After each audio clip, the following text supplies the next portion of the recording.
السلام عليكم يا ناس الخير ومرحبا بكم كاملين. ان شاء الله تكونوا كامل هانيين ومهنيين. يلا قبل ما نبداو بقصة نهار اليوم نصلوا على رسول الله. اللهم صل وسلم وبارك على الحبيب المصطفى عليه افضل الصلاة والسلام. جيت نحكي لكم قصتي باش ديروا في بالكم باللي ربي اللي خلقنا وماهوش راح يضيعنا، برك لازم منا شوي صبر وقوة وعزيمة. مرات الاهل هما اللي يكونوا اعداء لولادهم. ايه، اسمعوا القصه نتاعي مليح. اول نهار ليا في القرايه اللي دخلت فيه نقرا راني متفكرته مليح مليح، وعمري ما راني رايحه ننساه حتى نموت. نط الصباح بكري، نوضتني يما وراحت تطيب لي القهوه، وصافا اختي كانت فرحانه بزاف بزاف، هي الكبيره، وبابا حبسها من القرايه كي ربحت الشهاده الابتدائيه يعني سيزيام، هي واختي مروه لانهم توام. وكان خويا محمد يقرا سنه ثالثه ابتدائي. ناضت صفاء وبدلت لي قشي ومشطت لي شعري، وهي تحكي لي على القرايه وتعظم لي فيها، وتقول لي اليوم راح يرجعوا عندك صحابات بزاف، والمعلمه لازم تحترميها وتبغيها. شربت قهوتي وخرجت انا وخويا، رحنا المدرسه. اداني خويا مع التلاميذ جدد، هو راح عند صحابه، جاو ودخلونا كل واحد حطوه مع صحابه في الصف ودخلونا. فوتناها تعارف ونشفى كنت طايرة بالفرحة. كي جات 10 خرجونا للساحة، عطاونا الحلوى وشوية هكذا وخرجنا. رحت للدار، كانت قريبة للمدرسة، وانا رايحة في الطريق مع بنات الجوارين وفرحانة ونغنوا. نقول في قلبي كي نوصل للدار نحكي لصفاء على المعلمة تاعي الشابة. كي وصلت لقدام الدار صاحبتي قالت لي كي تجي 12 نجي نفوت عليك استنيني. قلت لها صحة، وانا الدنيا ماهيش سايعتني حتى نشوف خويا جاي من بعيد يجري مع صحابه. دخلت للدار لقيت الباب مفتوح، غير رميت رجلي نسمع العياط داير حالة. دخلت نجري، كي وصلت الباب تاع البيت تاع يما نلقى بابا طايح في يما بالضرب، وكان أول مرة نشوف هذا المنظر، طايح فيها بالسبتة وخياتي يشدوا فيه وهو يضرب. وكل مرة وين تجي حسيت بواحد الرعب كبير، بقيت نشوف في بابا وحش وحقار. كي سمعني نبكي من كثرة الخوف درتها على روحي، جاليا يجري بغى يكمل عليا، يقول لي سكتي مازال ما جاش حقك انتيا. جاتني اختي صافا رفدتني وداتني وهربت بيا، هو لاحقنا. ادخل محمد خويا شاف ذاك المنظر، من الخوف رجع خرج وهرب وراح يجري، وانا وصفا هربت بيا ودخلتني في واحد الغرفة وغلقت عليا ثم الباب وراحت، وبقيت قاعدة ونبكي بالشهقة. سبحان الله مغير الأحوال. قبل 10 دقايق كنت طايرة كما الحمامة في السماء من كثرة السعادة، وذكرني حاسة قلبي راح يوقف من الخوف والبكاء. بعد شوية نسمع الحالة هدات والعياط حبس، ونسمع غير في صوت يما وهي تتوجع وتدعي على بابا، ونسمع في صوت تاع الرجلين هكذا يعني يمشوا خواتاتي رايحين وجايين. حتى فتحت لي صافا الباب وخرجتني من البيت وقالت لي سكتي خلاص ما تبكيش، خرج راح. غسلت لي وجهي وبدلت لي قشي وقالت لي روحي نعطيك تاكلي باش تروحي تقراي، ونسيتي بلي الحشيه تقراي. اكليت ورحت باش نسلم على ماما ونروح نقرا. دخلت نلقاها غير دمومات وكل شي فيها زرق. بقيت نبكي، عنقتني وقالت لي ما تبكيش، هذاك ربي يجيبها له ان شاء الله وربي يجيب لنا حقنا، غير ما تخافيش. مسحت لها دموعها قلت لها انتي ثان ما تبكيش يا ماما. سلمت عليا وقالت لي وين راه خوك؟ قلت لها مانيش عارفه. قالت لي روحي فطري. قلت لها خلاص فطرت وراني رايحه نقرا. قالت لي قولي لاختك تعطيك الخبز، اذا لقيتي خوك اعطيه ياكل، بالك يكون جيعان مسكين. قلت لها صحه، وانا رايحه للكوزينه عند صفا باش نقولها تعطيني الفطور لمحمد.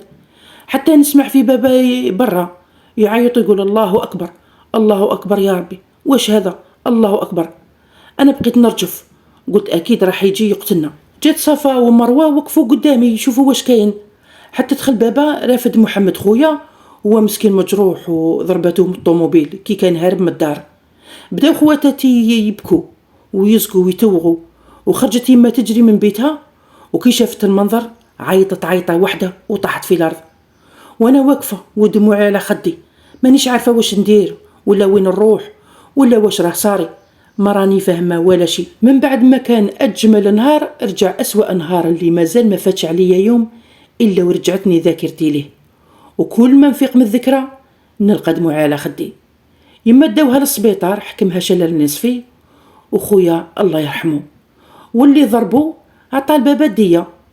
بعد ما فاتت 4 شهور وبدات تبرد الحالة، ويما كانت على فراش المرض، وخواتاتي اللي عندهم 15 سنة برك هما ملي دايرين قايمين بالدار، وبيما اللي كانت راقدة وما تقدرش تتحرك. بابا قال خلاص راح نزوجه، وتزوج بدراهم وليدو اللي مات. جاب مرا صغيرة مولات 20 سنة، وحنا خرجنا من الدار وهبطنا ثم لاكاف لتحت، ما فيها لا طاقة لا ضوء، واش نقولكم، واحد الميديتي وريحة الجيفة. هو قعد مع مرتو في الدار ثم 2 إيطاج غير هو وياها. بابا كان لاباس به بصح ما كانش يصرف علينا ولا يجيب لنا هاك يوكلنا ولا يشربنا. اما اللبسه خلاص ما نسمعوا ما نحلموش كاع باللبسه، صاي حنا غير الماكله وما لحقتناش. انا كنت نقرا وكانت تعاوني صفاء في الحفيظه، ومروه كانت مقابله ماما اللي كانت حالتها غير الزيت تروح، على خاطر كان لازم لها علاج، وكي بابا ما يعطيناش دراهم. احنا كنا كي نشوفوا بابا خرج مع مرتو اللي كان كل عشيه يخرجها تشم الهواء وتحوس وتشري واش بغات، تشري كاع حاجه اللي تشهاتها، وعايشه حياتها بالطول والعرض. حنا كنا نتسحبوا للدار الفوق ونسرقوا الماكله، بصح نسرقوا كميه قليله باش ما يفيقوناش، هذه شويه خضره شويه زيت من المهم نسلكوا ريصنا. وكانت اختي صفا عارفه بابا وين يخبي دراهمو، كان ديما تسرق له وتشري لي اللبسه وتشري لي ادوات، يعني باش نمشيو حياتنا. بعد 3 سنين توفات ماما، كانت صدمه كبيره لنا، مع انه كانت تتعذب، وكانت مروه مغبونه، يعني مغبونه معها بزاف وما كانش تقدر لها، لانها كانت تتوجع وتبات قاعده.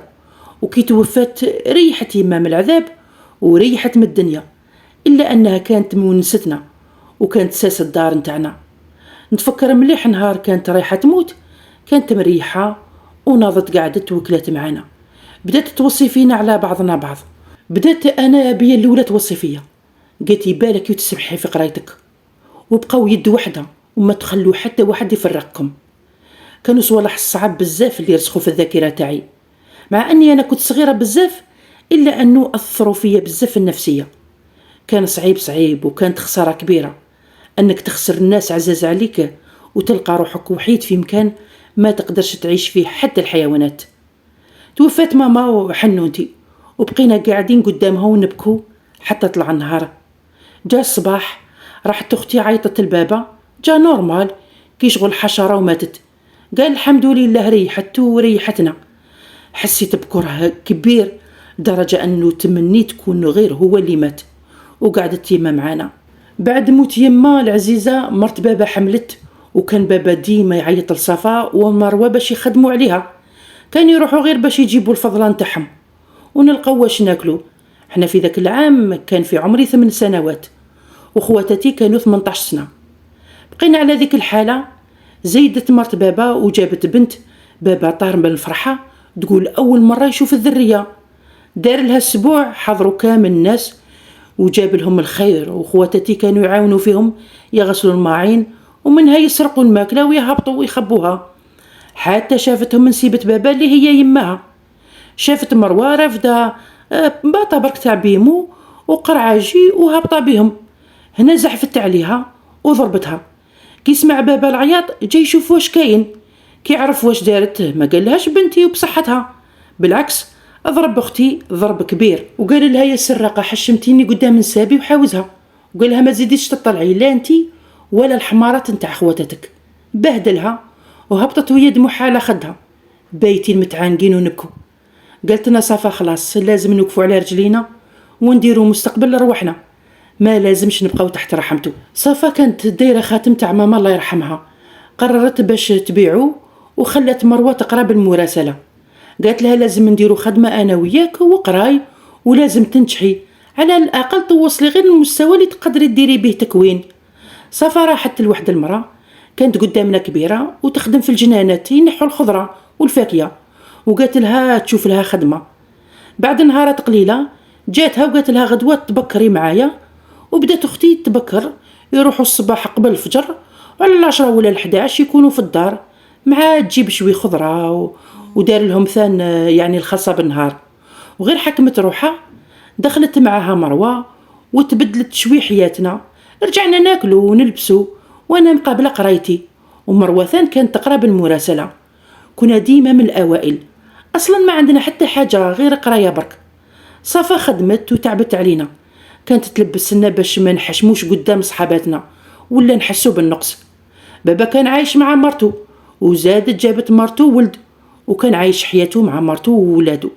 ونسانا خلاص، ربحت انا الشهاده الابتدائيه وطلعت المتوسطه، واختي كانت حاطه راسها في الخدمه والقرايه، وصافا الخدمه، وزيد راهي مقابلتنا ثم كي شغل هي يمانا تخدم علينا، خيرها ما نساوهش.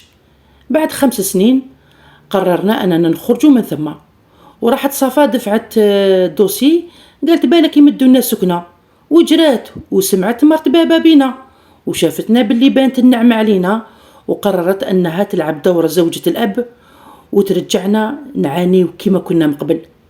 مرت بابا حرشاتو فينا وقالت له بناتك منين راهم يجيبوا الدراهم؟ يا راهم يسرقونا يا راهم يخدموا خدمه ماهيش مليحه، الناس كاع راهي تهضر فيهم كلام ماهوش مليح. رجع مقابلنا ومتالبنا ويجي يسبنا ومرات يضربنا، وصل به الانحطاط حتى حاوزنا من ثم من القبو اللي كنا فيه ولا من لاكاف اللي كنا فيها، وغلق علينا الباب وخلانا ليل كامل للبرد برا. عند الفجر كي جاو رايحين الناس للجامع شافونا الجوارين، جالينا واحد ادانا لدارو، والصباح دا جماعه من الكبار تاع الحومه وراحوا البابا وقالوا له يا ترجع بناتك يا نروحوا نشكو بك وتدخل الحبس، هذو راهم لحمك وعرضك وشرفك. وحنا كنا حاضرين ونشوفوا. في الاول قال لا، من بعد ما رخصوه الجماعه وقالوا له هذه ماهيش خدمه تاع رجال حط راسه وحشم على روحه. رجعنا بعدها بشوي ما عرفش كيفاش حتى جاتنا اللجنه تاع السكنات وشافتنا كيفاش عايشين، وبقدرة قادر وبمعجزه من ربي سبحانه ما عرفناش كيفاش خرجت لنا السكنه. كان الخبر علينا كالصاعقه من الفرحه، ما تتخيلوش شحال فرحنا. صفا كان دايره حساب لهذا اليوم وكانت تلايم الدور على خوه وبلا ما تقولنا، فرحنا بزاف. وكي جا وقت الخلاص رحنا في 3 فرحانين. كي وصلنا دخلنا لقيناهم شطبونا الاسم تاعنا، الجماعه داروا فينا الطعن باللي بابانا عنده فيلا وحنا ساكنين معاه، وجاو سقساو في غيابنا وعرفوا باللي صح هذيك دار بابانا، وحسبوا باللي درنا تمثيليه عليهم غير باش ندو السكنه. حسينا بواحد الظلم والقهر، ما عرفتش كيفاش علاش كل ما نفرحوا ما تفوتش مده قصيره حتى ينقلب حالنا. خرجنا من ثم الدمعه وخنونه. قالت لنا صفا استناو هنا راني راجعه. راحت رجعت دخلت عند وحده تخدم ثم، هي اللي كانت جرات لنا على السكنه وعرفت منها شكون اسم اللي دار فينا الطعن، وجات قالت لنا شكون هو. ورحنا للدار وحنا في طريقنا جابوا ربي جارنا هذاك واحد الرخيص وما يسواش وما خرجش في السكنه هو، وكان حاسب كي نحونا حنا يعطوها له هو. حكمته صافا وبهدلته وهدرت معاه قدام الناس في الطريق، قالت له روح يا ربي ان شاء الله تتمرمد اكثر من اللي رانا متمرمدين وتطيح بك ما تلقاش اللي يعتقك، وربي يخلصك ويخلص كل من ظلمنا، ودعوه الوليات اليتامى راح تخرج فيكم بالواحد. وفتنا وخليناه ورحنا للدار ودموعنا ويدان، وصح ربي خلصوا، وراه ليومنا هذا يتلاوح بلا سكنه والمرض ياكل فيه والفقر عايش فيه. بعد ما بكينا وكملنا قالتنا صفا ايه نوضوا عليا بركه وما تتندبوا راح نخرجوا منا ما نبقاوش هنا. بعد سمانه اكرينا دار بالدراهم اللي كانت ملايمتهم صفا، وقالتنا من اليوم راح نزيروا رواحنا اكثر واكثر. هنا مروه ربحت الباك بعد ما رحلنا ودخلت الجامعه تقرا، وشوي قالت صفا اوه انا راني رايحه نضيع غير 4 سنين القرايه وما نعرفش اذا نلقى خدمه ولا لا، واش رايك ندخل التكوين وندير خياطه ونفصل عام ونص برك ونخدم يا لو كان من الدار ولا في الوزينات نتاع الخياطه. وافقناها ودخلت وانا زيرت روحي في قرايتي، كنت ديما من الاوائل. وصفاء مازالها تخدم في الفلاحه. صفا كانت شابه بزاف، ومول الارض كان راجل كبير وكان ميت عليها، وكان كل مره يقول لها نجي نخطبك وهي تقول لا بحكم انه كبير ومتزوج وحنا في رقبتها ما تقدرش تتزوج وتخلينا. واحد النهار تبعها حتى للدار وجا لعندنا خطبها وقالها راكي راح تعيشي معززة مكرمة انتي وخواتك، حاجة ما تخصكمش، وعندي دار مازال ما كملتهاش راح نكتبها على اسمك ونكملوا لها البنيان نتاعها خير لك من الكريه. هي وافقت مع انه حنا رفضنا، قلنا لها ما تبيعيش روحك على جالنا، شوفي واحد صغير وعلى حسابك وتزوجيه وعيشي حياتك معاه. كان هذاك الوقت عندها 27 سنة وكانت تخمم غير فينا وفي المستقبل تاعنا. تزوج وكتب عليها هذيك الدار، كتبها لها، وصح الدار كان خاصها بزاف خدمة، هي حبست من الخدمة ورجع راجلها يصرف علينا. صراحة كان لينا أب عمره ما عز علينا ولا حاجة، مع أنه ما كناش نشوفوه بزاف، كان يجيها كي نكونوا نقراو، مرات وين يجيب لنا ثم العشاء يتعشى معنا ويروح، وعمره ما بات معها في حضورنا. أولا على خاطر متزوج وتزوج أختي في السر، وثانيا يقول لها ما نبغيش نديرونجيكم. رجع هو يخلص لنا الكرا ويوكلنا ويشربنا ويلبسنا ويزيد يعطينا مصروف. كانت صافا تخبي كل شيء، ما تخلينا ولا شيء، حتى الماكلة ممنوع نشروها من برا. كانت تلايم باش تسقم الدار غير بشوية. بمساعدة راجلها كملت تحت بنات ورحلنا ليها، تهنينا من الكرا. كانت مروة كملت التكوين ودات الشهادة نتاعها، شرى لها راجل صافا الماشينة تاع خياطة ورجعت تخدم في الدار.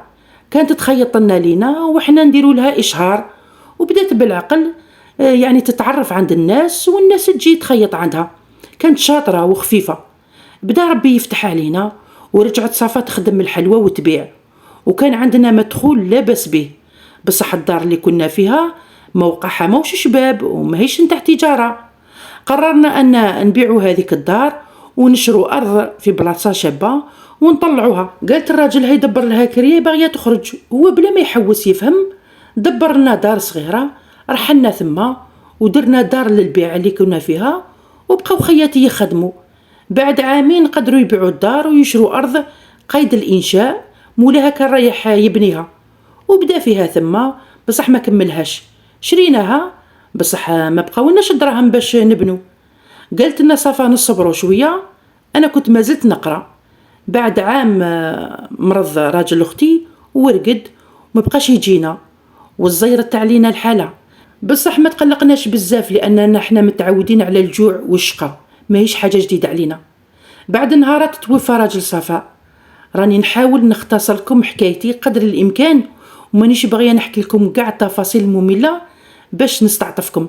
صح أنا وخياتي سوفرينا بزاف، وصلنا بزاف نهارات بتنا بلا عشاء، خطرات نشتاقوا الخبز يابس مكاش ناكلو. وواش نحكي لكم على رمضان والعياد، وبابا كان يقول للناس باللي راه دايرنا خلصة ويوكلنا ويشربنا، هو والو، هو ما يعطينا ولا شي ويسمح فينا، ولا واحد حن علينا. اللي كان يحن علينا مات الله يرحمه، بابا وما حنش علينا كيفاش البران يحن. المهم كان هو متهلي غير في مرته ونسابه، وكل يوم عرضات وكل يوم تحواس. كنا نسمعوا كي كانوا يحوسوا يقولوا الناس جوارينا باللي مرت باباكم راهي عايشة طول العرض وانتم ما راكم شبعانين ميزيرية. بصح واش نديروا، ربي وكيلو. بعد ما انقطعت اخبار عمي عمر اللي هو راجل صفا، عيطت له في التليفون، افد عليها واحد قالها شكون انتي، على من راكي تحوسي؟ قالت له راني نحوسها على عمر. قالت له وين راه؟ قالها مات. شكون انتي؟ بدات هي تبكي وكوبت عليه، ومن بعد شويه عاود لها كان واحد من مولادو عاود عيط لها وسقسها شكون انتي، لان النيميرو التليفون خرج له في التليفون تاعو، كاين هذاك الفيكس يخرج النيميرو ثم. قالت له انا مرتو.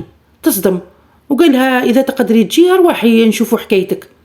ورا لها لادريس تاع الدار ورحنا انا وياها. مروه كانت عندها خدمه، رحنا دخلونا لوحد الدار وداروا بينا نساء ورجال. بدا يدخل الخوف لقلوبنا وعرفنا باللي الدعوه ماهيش تعجب. وبدا يهدر واحد ويلوم ويعاير في اختي بعد ما عرف باللي هي مرتو، وقالها اكيد تزوجتي به طمعه، واش عطاك، واش كتب لك، ورانا نحوسوا على دراهمو ومازال ما لقيناهمش. صفا كانت عندها واحد الشخصيه قويه بزاف ومكاش اللي يهزها، كانت تقولنا حتى واحد ما يقدر يحطمني على خاطر قلبي مات خلاص وبابا هو اللي قتلو. واللي كاتبه راحت الحق، ناضت وجاو النساء بغاو يشدوها بصح صفا قالت لهم عندكم تحسبوا باللي جيتكم هكذا برجليا وانا غافله، عارفتكم باللي ما تخافوش ربي. بصح كاينه اختي الثالثه راهي تسنى فيا، يعني باقي 10 دقائق اذا ما خرجت لهاش تجيب لا بوليس، راني متفقه معاها، وتجي وثم تعرفوا شكون انا، الا صح ديتو طمع ولا هو داني طمع. بقاو يشوفوا في بعضهم، وجا واحد قرب لينا وقالها شحال خاصك وتنسي بلي كنتي متزوجاتو.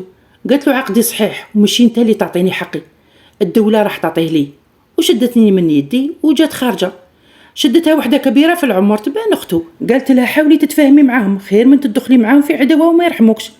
قالت لها صفا انا اللي جابني الدنيا وما رحمنيش، يرحموني الغرباء، اللي يقدروا عليه يديروه وما ناش في غابه، وحتى انا مانيش سهله. خرجنا ووصلنا للدار وبقينا حايرين واش نديرو. صفا قالت لنا باللي جا عندها واحد المره عنده 4 اشهر هكذاك، يعني راجلها المتوفي، وجاب لها كابا وقال لها خبيها لي، واذا صرا لي كاش حاجه ما تمديهاش، ما تمديها حتى لواحد، خليها ليك.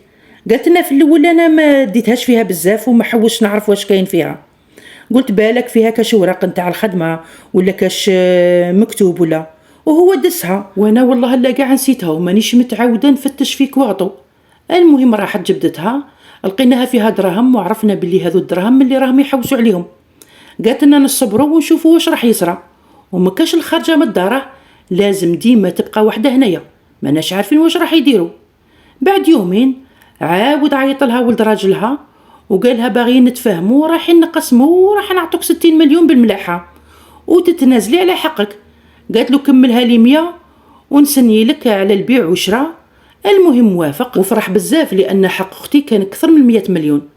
المهم قالت لنا باش نقدروا نحطوا دراهمنا في البنكه ولازم يسقسونا منين جبنا دراهم، كي يكون عندنا ورقه تاع البيع ما كاش اللي حاسبنا.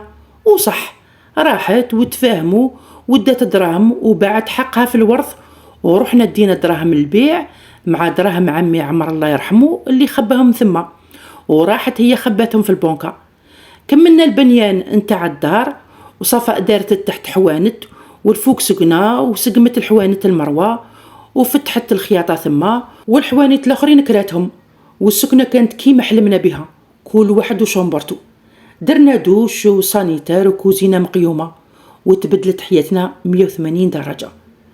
في ذيك الفتره مروه كانت تعرف واحد اسمه عبد القادر، هو كان انسان مليح وزوالي، كان كل مره يجي يخطبها، وصفاء كانت تقول لا بحكم ما كانش عنده سكنه، وقالت له حنا تمرمدنا بما فيه الكفايه، لازم تتزوج اختي وتقومها، الحب ما يوكلش الخبز، هي راهي خدامه وانت جيب السكنه وهي تعاونك وتعمرها.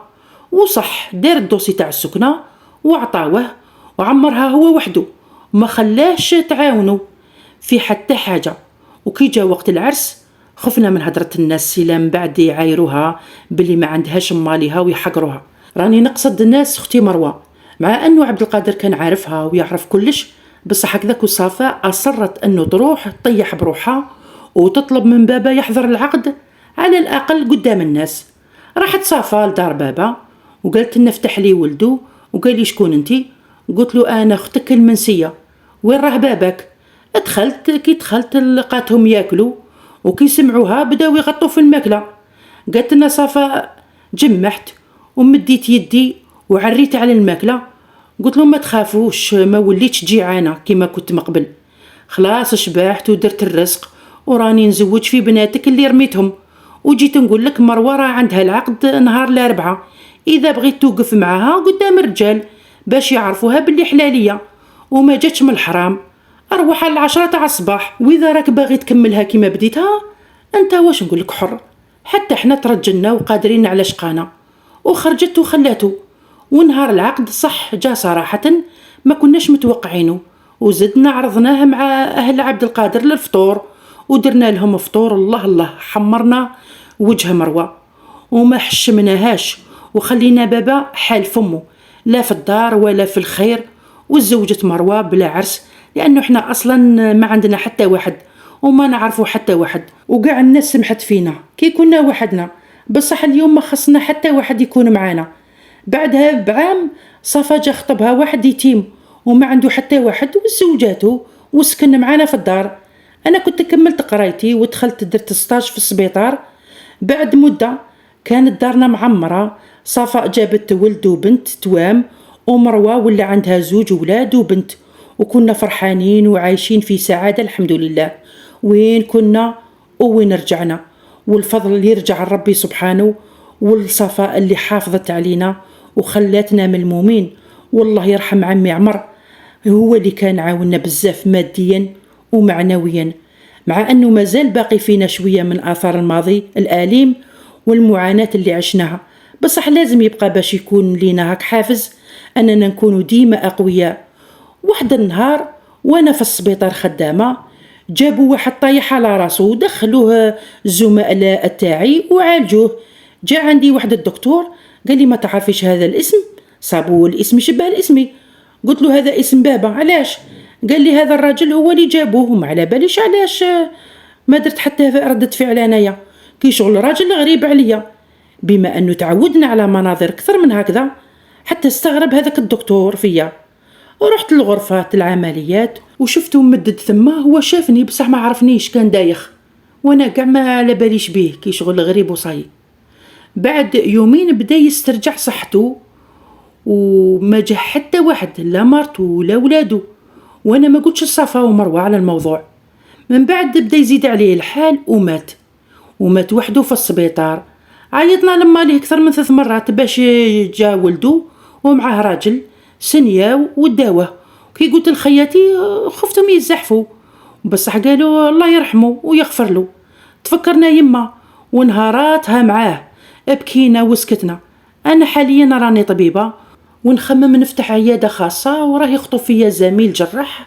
راني خايفه من تجربه الزواج، مع انه صفاء ومروه والله الحمد لله عايشين لاباس مع رجالتهم وولادهم وعايشين كي شغل عائله واحده. بصح منظر بابا هو يضرب في يما مازال راسخ في مخي، وخايفه نواجه نفس المصير. ادعوا لي ربي يفتح عليا ويعطيني نصيب اللي راني متمنياته، ونشوف وليداتي. راني نكبر، راه عمري 32 سنه وخايفه العقده تاثر فيا ونبقى غير نرفض حتى تطفر. اسمحوا لي طولت عليكم، وما تنساوش تدعوا لي يما بالرحمه وصحته. والله قصة تاع تمرميت تاع الصح، يعني كي تسمع هكذا تقول فيلم، تقول خيال. الله يرحم اللي ماتوا، وربي وكيل كل واحد دار حاجة شينا. ذوك ما توكلي ربي لا على بابك لا والو، ربي سبحانه راه شايف كلش. والدين يبقى والدين، بصح الله غالب جافي. كيما نقولوا احنا الاب نعرفوا باللي يتهلا في الطفله، سيرتو الطفله يجي حنين على الطفله بزاف، بصح كيما اب كيما هكذا باين باللي راه معقد، واصلا هو من صغره مريض نفسيا. اللي يدير لبناته هكذا وما يشفقش فيهم ماهوش اب عادي، ماهوش نورمال. الله يرحم الام وربي يحفظكم ويعوضكم خير وخير ان شاء الله، وترحموا بزاف وصدقوا على راجل اختك الاول اللي هو الحمد لله ربي داروا في طريقكم باش تنفتح عليكم كما نقولوا، وتتهناوا وتريحوا. ربي سبحانه ما يغلق باب حتى يفتح 10، والحمد لله على كل حال. الحمد لله. وربي إن شاء الله تبقى يدوم المحبة بيناتكم، وتبقوا هكذا تخافوا على بعضكم بعض وقلوبكم على بعضكم بعض. هذا ما نقول. وبالنسبة للآباء الجافين ربي ما يضيع حق حتى واحد، والإنسان اللي يضر أولاده هكذا يشوفها في الدنيا قبل الآخرة، يتمرمد باش يموت، مايش حاجة سهلة. الله يحفظ الأولياء إن شاء الله، ربي يحفظ لنا والدينا ويعطيهم الصحة، وإن شاء الله نقدروا نرجعوا لهم خيرهم قد اللي نقدروا. الحمد لله.